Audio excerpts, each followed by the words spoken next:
The Emancipation Proclamation, or Proclamation 95, was a presidential proclamation and executive order issued by United States President Abraham Lincoln on January 1, 1863. It changed the federal legal status of more than 3.5 million enslaved African Americans in the designated areas of the South from slave to free.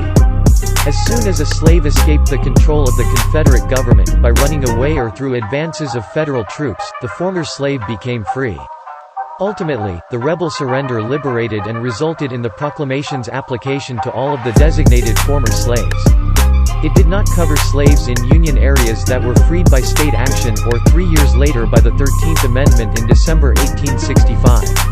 It was issued as a war measure during the American Civil War, directed to all of the areas in rebellion and all segments of the executive branch, including the Army and Navy, of the United States. The proclamation ordered the freedom of all slaves in 10 states.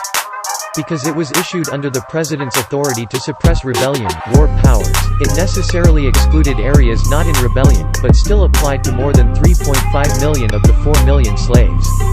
The proclamation was based on the President's constitutional authority as Commander-in-Chief of the Armed Forces. It was not a law passed by Congress. The proclamation was issued in January 1863 after U.S. government issued a series of warnings in the summer of 1862 under the Second Confiscation Act, allowing Southern Confederate supporters 60 days to surrender, or face confiscation of land and slaves. The proclamation also ordered that suitable persons among those freed could be enrolled into the paid service of United States forces, and ordered the Union Army, and all segments of the executive branch to recognize and maintain the freedom of the ex-slaves. The proclamation did not compensate the owners, did not outlaw slavery, and did not grant citizenship to the ex-slaves, called freedmen.